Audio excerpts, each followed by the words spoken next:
Welcome to the Every Brain is Different podcast. It is Lauren and me with you today. And before we get started, I just wanted to send out a reminder that the Neurodiversity and Harmony Summit is coming up on Friday. It's a free summit. You can come, you can listen to the 12 panelists speak. You can listen to Katie Fortune, who is coming, and I'm also a keynote speaker. And the ticket is free to come get in the breakout rooms and all of that. And also, if you want to upgrade to a VIP ticket, you can do that and get the 20-minute presentations that all our panelists are doing, as well as a recording of the summit.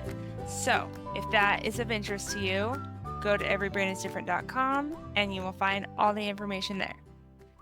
But today, we are focusing on the positive. We're talking about focusing on the positive with your child. And why is this important, Lauren? What do you think? I think being positive in general. Why it's important. I think you're gonna have a way easier time in life if we can focus on the positives, especially with your children, especially when you're going through a hard time with your children. For real. And I think it's so interesting because the reason why we were doing this episode is because I came across some research again. Like I've heard this research in the past, but I came across it again that children who are neurodivergent receive 60 times more negative feedback. So out of every 10 interactions, 6 of them are negative about their behavior. So 60% of the time, they're receiving negative feedback about their behavior. Which is wild to me. It is wild. And that's why I think a lot of kids suffer from self-esteem issues. They're anxious, like all that stuff. Depression. Yeah, depression, because they feel like they're not good enough because they're getting all this feedback saying, I'm not good enough. You need to have better behavior. You need to do this. You need to do that. For example, my son, my 8-year-old, he gets so distracted all the time because his attention is just going everywhere. And so now he's like, I'm sorry, I got distracted. I'm like, you don't have to apologize. It's okay. You got distracted. I'm just reminding you what we were supposed to be doing. I think it's hard as humans to focus on the positive sometimes. Like most reviews, like you're leaving a review because you're upset about something, or things Yeah. like that. And I think it takes a lot of intent to be positive and to focus on the positives and like to point out the good things that someone is doing. Yeah. So And you have it to is be more hard. mindful. Yeah, yeah. And I think sometimes like I don't think people realize that 6 out of 10 of those interactions, like, that they met, like, didn't know they were, like, maybe hurting that child per se, but they're clearly noticing it based on, the low self-esteem, the anxiety, and all that stuff, and so Yeah. My 8-year-old is the most, I can't even remember the word for it, like introspective, I guess, or observant person. He'll notice when other people are being complimented and how he doesn't get complimented, or how other people get positive feedback and he gets negative feedback. And he'll tell me examples. So the other day, he was wearing his church shoes at a weird time. And I'm like, and he hates his church shoes. So I'm like, why are you wearing those? And he's like, because I want someone to tell me that I'm handsome. Because everybody tells my sister that she's so pretty, but no one ever tells me that I'm handsome, and I think I look handsome. And so, like I said, he is very hyperactive. He gets distracted easily. He is your stereotypical ADHD kid. And most of the time, people are telling him to be quiet, calm down, stop moving, stay pay still. attention. And he doesn't get the positive feedback that his brother and sister get, who they're a little bit more calm. I mean, they still get more probably negative feedback than their neurotypical peers, but I feel like that kid gets so much negative feedback and he remembers it and Oh, he takes it to heart. So yeah, I am working on giving him like more positive feedback just so he can have that. Because when he's at school, like I'm not blaming his teachers, but he gets a lot of negative feedback because he's active and doing all the things, you know? and I think I would say I think it doesn't have to be, like, grand things. They can Mhm. be, like, small things, like, take the wins, whatever they are, no matter how small it is. It's still they were doing good or it was positive, let them know. Yeah, yeah. So we actually have some examples of positive things that you can focus on. So small victories, like you did a great job, in your effort. Don't praise the thing that they do, praise the effort. Like you worked really hard on that. I see you working hard. So I told my son, I see that you're trying really hard to remember what I asked you to do? So praise the effort. Don't encourage the effort, I should say. Don't praise the output because then they'll be like, oh, I only get positive feedback if I accomplish something. Yeah, And then that's the next thing on my list was effort over outcome. So I'm just like saying the things. Positive social interactions. That's another thing. I know a lot of kids struggle with social interactions. So like when my daughter goes to the park, she doesn't really play with kids. She doesn't really want to play with other kids, or she does. She wants to play with them, but she's very anxious about it. She doesn't quite know what to do. And so when she makes the effort to go up to another kid and ask them to play with her, I'll be like, wow, you did such a good job trying to play with that kid. You did such a good job, doing whatever, praising the effort. mhm. And if they're showing kindness or they're sharing or showing empathy, you can be like, oh, you were so kind to that person. I really appreciate that you were kind to that person, maybe when other people weren't or whatever. Just those He different thinks things. Yeah, just thinks you're small being things. kind to your sister even when she was not, or Yeah, yeah. whatever. I say that to my oldest son, and he's like, I wasn't being kind. I was just doing what you're supposed to do. And I'm like, okay, because it's like he's too cool to be kind to his sister? I But think he's got the really, right idea that kind is just something that you're just supposed to do. yeah, yeah, like just be kind. This That morning, this morning I was on a call. It was like a mastermind, and this woman said, "I want to teach 8 billion people how to be kind and how to love 8 billion other people." And I'm like, "So you just want to show people what they're supposed to be doing anyway? Like, what's yeah, the deal?" Anyway, tangent. The other things that you can focus on with positivity and positive feedback is managing emotions. So, highlight moments when they successfully calm down or express their emotions. So I'm working with this girl and she's 4 years old. When I first started working with her, she would just freak out when something happened that she didn't like. And she would start crying and like yelling and just very angry. Well, now she says, I'm grumpy. And then she goes and like hides under the table. So that was the second thing that she did. But now she actually just says, I'm grumpy. And she waits for me to respond. And I'm like, I appreciate you telling me that you are grumpy. What can we do about that? And then yeah, she'll tell me what to do. And so, yeah, that's just, like if your kid has a hard time expressing their emotions or they have meltdowns all the time because of they can't emotionally regulate, when they do, that is a praise big it. deal. Yeah, praise it. Be like, I love how hard you worked calming yourself down. I loved that you made the effort of taking the time to breathe instead of hitting your brother or whatever. And again, like you want to praise the behaviors that you want to see more often. And so if you're not making comments on them, like you're not gonna see it. Yeah, because especially if kids are looking for like a reaction from you or your attention, if Oh, you only pay attention to them when they're doing negative things, they're only going to do negative things. If oh, you focus on the negative, then they're going to do the negative yeah. things to have your attention. And they don't care if it's negative attention. Attention Yeah, is yeah, attention, no matter which way it goes. So, yeah. If they want especially your with attention, kiddos. they're going to get it one way or the other, and they're going to get it the easiest way possible. So if that's throwing something on the ground and breaking it, rather than managing their emotions, guess what they're gonna do?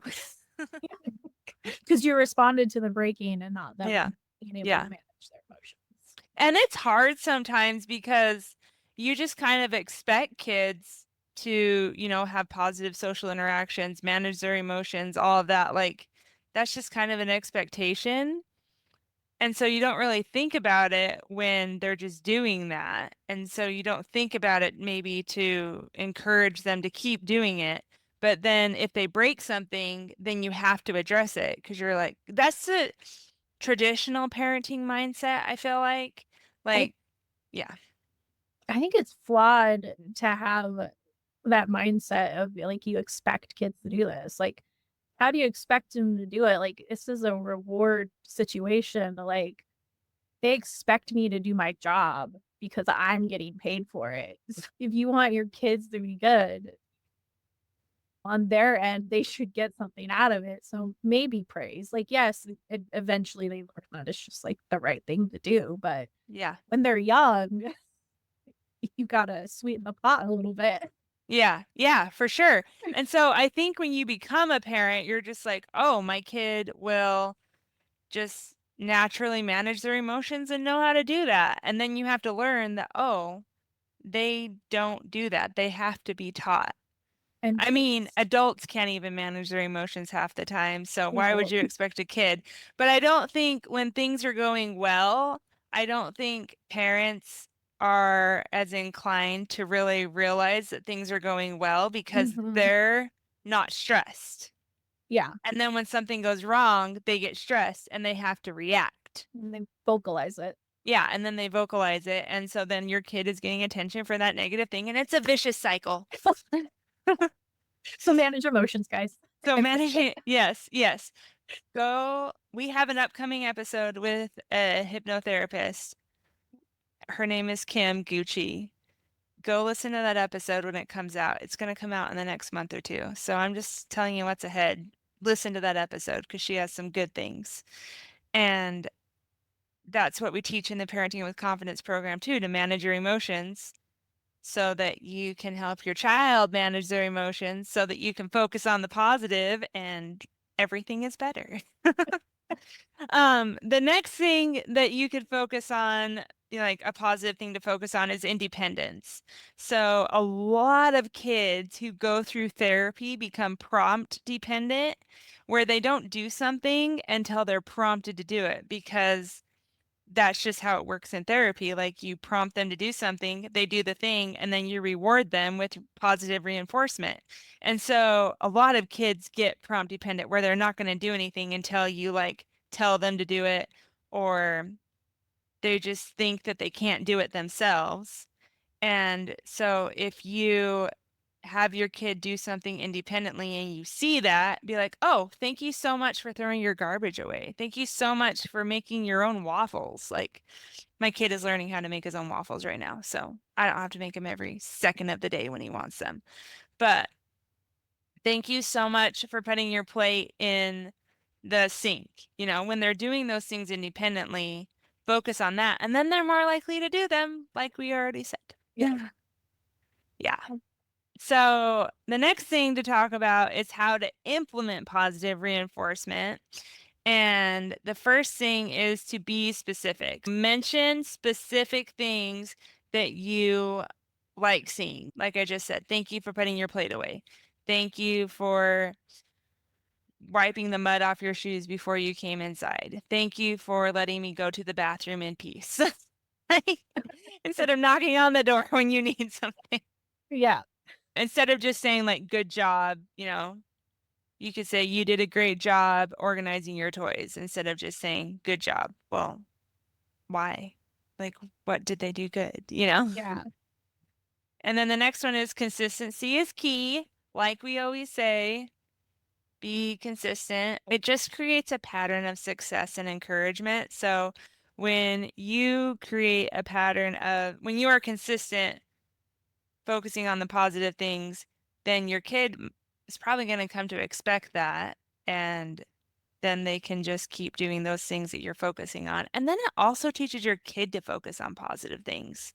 So Yes. I know a lot of kids who just focus on the negative things. Like, I had a hard day because this happened and this happened and this happened and this happened. I was like, well, what happened that was good? And they were like, what? you know? So if you Relatable. can teach your kid to be mindful about the positive things and you share the positive things, then they're more likely to focus on positive things too and not have as many meltdowns, not be so depressed about life, like all those different Yeah. things. Because I tell you, like, some kids, I'm like, you are like 8 years old. Why are you so like depressed about life? Because they only focus on the negative things. That's why. And so if you only focus on the negative things, I'd probably be depressed too. Right? And again, they probably learned that from somewhere. Yeah, yeah. When you're focusing on the positive, focus on positive things in your life too. Say something negative happened, but then say, but I'm choosing to focus on this because this is what happened after, or this is a good thing that came out of this situation, instead of just focusing on the negative, like, oh, this happened today and my whole day was ruined because this happened. I think it's a good, like, when you're, like, sitting around I don't know, many people do this anymore, but sitting around the dinner Yeah. table, you're, like, asking how your day went or, like, what was the good things. I think sometimes we are asking kids questions, but we're not sharing our own. And so as a Yeah. parent, this is a really good opportunity, like, "Oh, well, that's really awesome for you. For me today, this was the positive." That's a really good time to kinda model that, I think. Yeah. Because once again, how are kids supposed to learn if we don't model it? So we have to Exactly. model it. And then, you can use visual supports, like we've said before.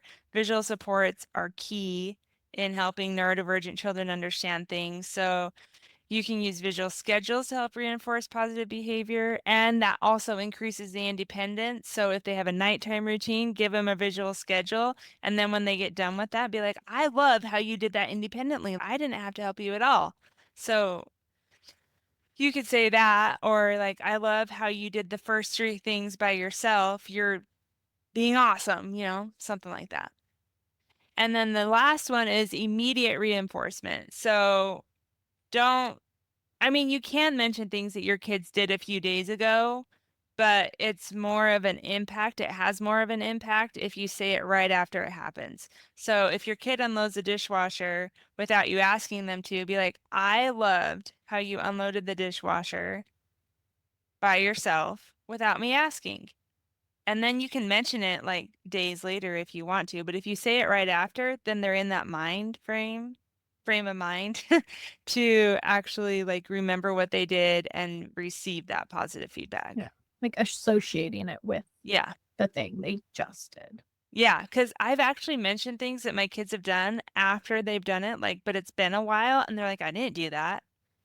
And I said, yes, you did. No, I didn't. And then you have an argument about if they did something good or not. It's ridiculous. I feel like my boyfriend does that. Like, mention something, I was like, "I love when you did this for me the other day," and he's like, "What?" Yeah, yeah. It's so funny. But yeah, my kids will have arguments with me about if they actually did something positive that I'm like telling someone else about something positive that they did, and they're like, I didn't do that. And I'm like, yes, you did. And then I just say, fine, you didn't do it. We'll agree like that you didn't do it. You to disagree. Yeah, yeah. So these are just some tips for staying patient and reframing negative situations. So if a negative thing happens and you want to focus on the positive, but it's hard when things happen, the first recommendation is to take a step back, breathe for a second, and realize how you can respond more thoughtfully rather than reacting out of frustration. So, how are you going to come at this situation in a positive way, instead of just yelling or being frustrated? But if you are frustrated, the second step is to practice self compassion and realize that you're not perfect. No one's perfect. So, if you do focus on the negative for a second, it is what it is, and you move on with life, and then you try to do better next time. And then the next one is reframing the behavior. Instead of seeing challenging behavior as misbehavior, try to reframe it as a way to interpret your child's behavior as communication. So, do they need something? Are they struggling with something? Are they feeling a feeling that's too big for them? Like we say, I think in every single episode of this podcast, behavior is communication. So when they're doing something, just reframe the behavior and look at it as communication. And then the next one is to break down expectations.